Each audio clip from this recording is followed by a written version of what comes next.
Hey, I'm Gavin. Welcome to the channel. Today we're going to be recording my artistic process, and this is going to be a kind of a trial run. This is just going to be something that's going to help show what's working and doesn't work when we record the process. So in this, we're just going to record a traditional, and then we're going to scan it to a PC and then finish it up digitally. Through this, there's going to be some errors, and probably a couple times where I realize I'm blocking the camera trying to record traditionally. But through this process, if you like this content, or if you see something that could be better through my recording or my presentation, please let me know. I mean, this is the beginning stage of this process, and your feedback helps out tremendously. All right, let's dive on in. Gonna go over the designs. For the design we're gonna be drawing today. Thought it'd be fun just to kind of touch base before we jump on into the traditional drawing and scanning it and getting color for this process. Allow you guys to just see where my brain's at. So I did some quick passes on some designs. For this, I decided we're just not going right into the card game because we want to figure out a good art process. So I decided to touch back to a clothing design that I had. It's called Raw R. And with that, these are just t-shirts. So that'd be like the front patch, like a small little patch in the front of the shirt, and it kind of alludes to what designs on the back. This one being, a shark on a platter, but maybe you would initially think that maybe the shark's going to be eating something. Kind of twist it, pushing some more designs. Got the RR with the jellyfish, and then someone being consumed by jellyfish. R with the crown, and snake wrapped around the sword in the stone. That's a tongue twister.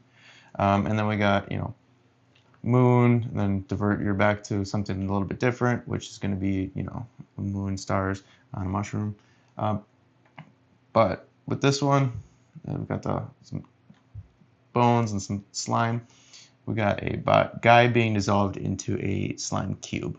I really like this one. It kind of has a very dark tone to it, but it's also it's going to be very colorful and vibrant. So I really like that contrast, and I like that we can kind of play on that, but it's still not super horrific. I do like the cutesy tones, but with a little bit more graphic nature. Also, what makes this one really sell to me is that I recently got into photography after taking YouTube very serious, and in that process, I've learned so much more about composition and how to use it correctly, and that this particular drawing uses the golden ratio, and I thought this is a great opportunity to express some composition and try to do it a little bit more thoroughly. And so we use the golden ratio for this design. So I did a digital pass on it. This is just for seeing the fundamentals of the design, not so much about getting a beautiful design. I think that's why we're going to do traditional, then scan it in, so we can have good clean line work. With that, this is just design, how it sits in a t-shirt, but also we got how it plays into the golden ratio. How well does it work? And I think it works pretty well. We'll have it spiraling in, golden ratio kind of compounds on itself, folds. And right here we'll have a lot of the detail because this is where the focal point is. We're gonna probably have some brain mass still being, consumed by the slime. So there, we have some, oh hey, thank you. We have some references. Anybody who tells you they don't use references is crazy. All artists that are trying to do something and do it right, they're gonna use references because they don't want to look at something and go, dang it, and get messed up about it.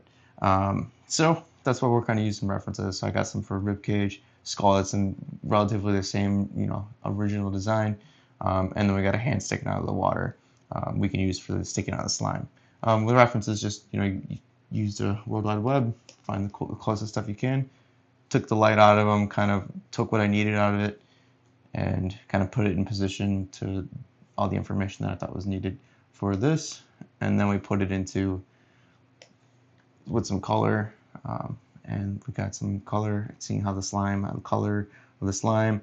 This could definitely still be pushed and played around with still, but I feel like it does deliver the idea of what I wanted, and I think this is a good place to jump into the traditional work. So yeah, let's jump on in.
Alright, so we scanned in our line work. This is what our line work ended up being. Beautiful. See, there's a few errors here.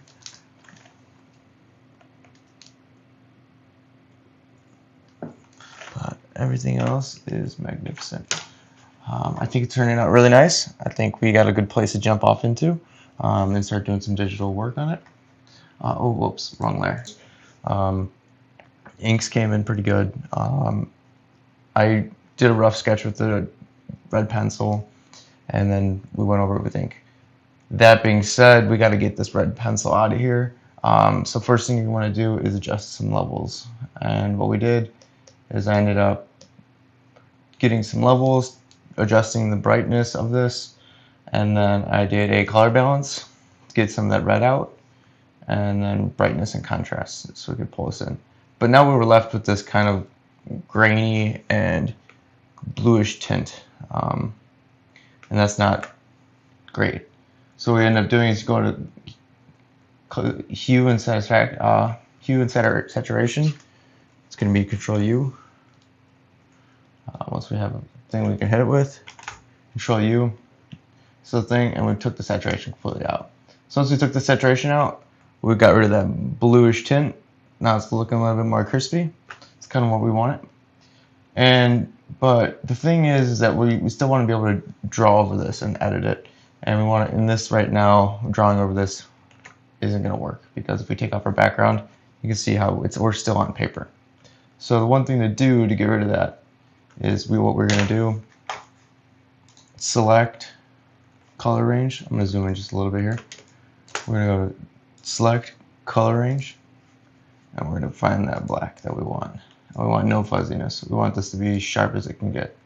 See how it selected everything you got? But now we're going to do Control-Shift-I, which is going to invert the selection. And we're just going to delete everything. So bam. Now we have just the line work. So we made it all one color, got that color, and then we color selected just all that color, inverted the selection, and now we have our line work. Clean and simple. So now we can select, and now we can just start enjoying it. See if we pull in color. Let's see, we got that slime green. Now if we want to lay down some slime green, it's not going to mess up with line work. There's some few adjustments I want to make on the line work still. Just a few spots that didn't come through. It happens when you're working. But yeah, so we're gonna get going. This is gonna probably put it into a time lapse to see where we're at, and kind of run through this, just adding some color, making it look pretty. All right.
So that was the complete art process from start to finish. I hope it translated well with you guys following along. And if you made it through the whole video, or at least to this point, thank you. Without further ado, here's the finished product. Somewhere. So there's a few things I did off screen, like the yellow border and some small tweaks here and there, but you guys see me through the whole process. Now, here's a side-by-side from concept to line work to finished product. I think we have some improvements. Sure, there are some things that could be better, but I'm happy with it right now. In art, it's easy to over-exacerbate a piece, but sometimes it's good to just put a fork in it and call it done. So thanks for tuning in to this video. It's been a learning curve for me. Even now editing, I'm seeing some things that could be better. I hope you guys liked this video. Let me know what you guys think about future art projects like this. I know I'll be doing card art videos similar to this, maybe less talking, more art, or vice versa. Leave a comment below if you guys want some art lessons or if there's something in the video that stood out to you and you guys want to know more. I'm Gavin, and I'll catch you guys next time. But until then, peace.